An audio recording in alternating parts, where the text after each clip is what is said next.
about 6 months into my first year in LA, I read a script called Blue Crush, and I just fell in love with this character. I felt like I knew her. I had never touched a surfboard in my life.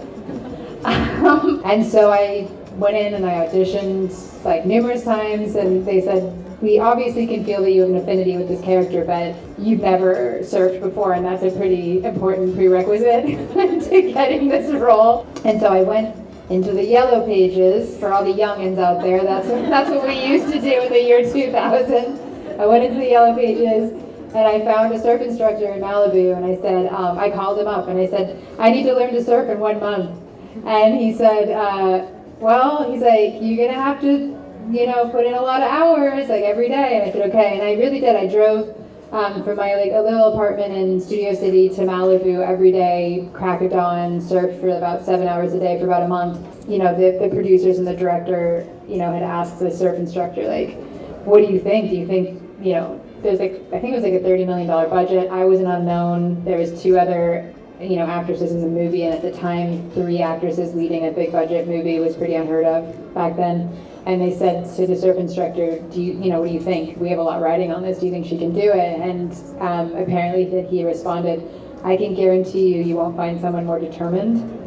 And so I always say, I think it's a really good story to tell, really, for anything that, you want to accomplish. But it really is like my determination that won the role certainly over any skill set at the time. Megan was Michelle Rodriguez's stunt double. Oh yeah. And I know Michelle was yours. Okay. Okay. Girl, that was my life. Okay. I was like, did you know? I know.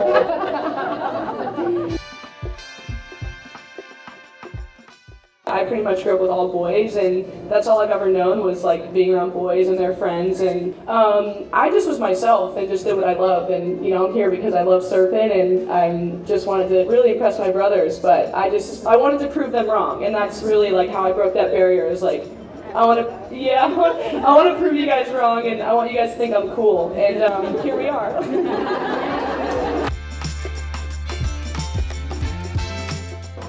Representation is really important, and seeing yourself in others is a way to kind of mimic that as well. So we created textured waves to promote more women of color in the surf world, and to create more imagery and kind of a living, breathing history in real time, because nobody was telling our stories. So we decided to take matters into our own hands and start storytelling ourselves.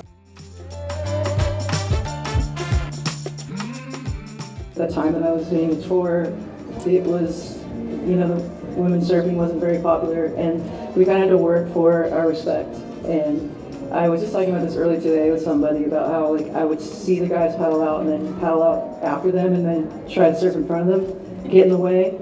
Just because I really needed their respect, because having the respect from the guys was like kind of worth more than winning any contest, because it was like just feeling like you belong, you fit in, and that was huge for me because I always wanted to be respected.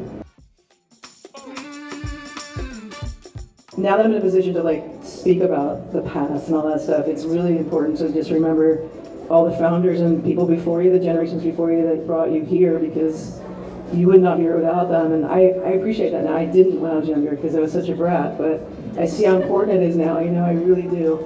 And I see what surfing can do outside of just competing, and how many people it can touch and bring together in all the ways that you're looking at now. Because it is such a male-dominated sport too, that you automatically gravitate towards other women, and when you see other women in the water, that just bring a different element of kind of more happiness and a little less cockiness. I mean, I'm a little cocky sometimes, and you kind of have to be. You should be, right? You have to flex a little bit of dominance, but in general, I feel like women are a little bit more loving in the water, and it brings the vibe to a better place when there's women. So I think that's where the sisterhood comes in.